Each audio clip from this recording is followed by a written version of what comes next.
শেষ কর। আমি খবরদার, আমাকে দাদা ডাকলে তুমি করে ফেলবো। দাদা, আমার তুই তুই ভুল বুঝছিস। আমি কোনো কথা শুনতে চাই না। পরিষ্কার জানিয়ে দিচ্ছি, আজ থেকে হয় তুই এ বাড়িতে থাকবি, না আমি থাকবো। ওগো, তুমি তো পাগল হলে। থামো।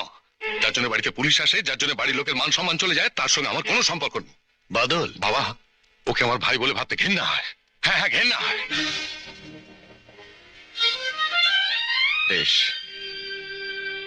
আমার জন্য যখন তোদের মান সম্মান গেছে, আমি আর এখানে থাকবো না। সজল, তুই কোথাও যাবি না। তোমার কাছে ভালো মেয়ের সন্ধান আছে? মানে সুন্দরী, স্বাস্থ্যবতী? হ্যাঁ স্যার, প্রচুর আছে। ছবি দেখাও।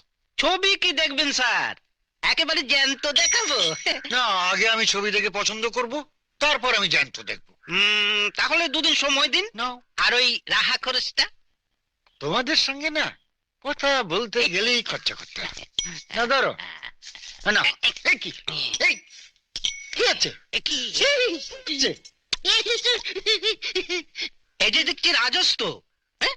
কি অপূর্ব পুত্রভাগ্য।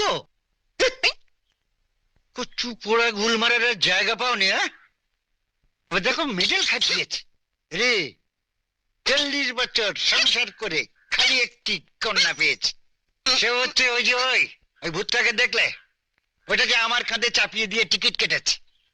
আরে আমার বংশ রক্ষার কেউ নেই, আর ও বলছে আপনি একটা কি কটা বিয়ে করেছেন শুনি? কেন একটা? ওই তো কি? কি? আরে পুত্র সন্তান তো দ্বিতীয় বিয়েতে। হ্যাঁ, বেশ রূপবতী স্বাস্থ্যবতী দেখে একটা বিয়ে করে ফেলুন, দেখবেন ছেলে না হয়ে আর যায় না। এই বয়সে? হ্যাঁ, আপনার বয়সে তিনটে বিয়ে করা যায়। হ্যাঁ, তা তো চাই।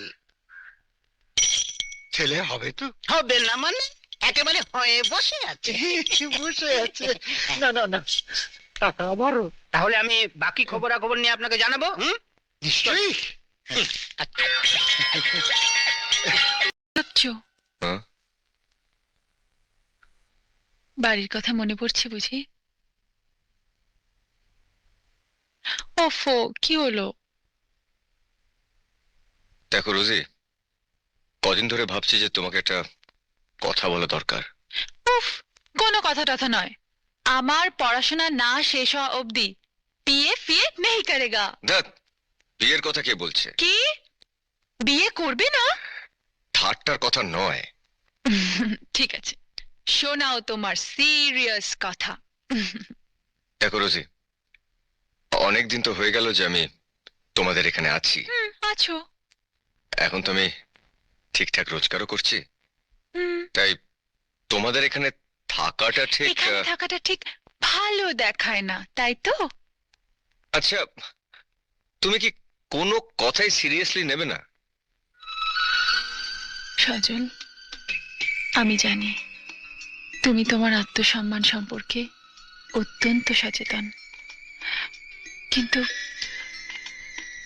কিন্তু আমি আমার এই বাহুবন্ধন থেকে তোমাকে তোমাকে কোথাও যেতে দেব না।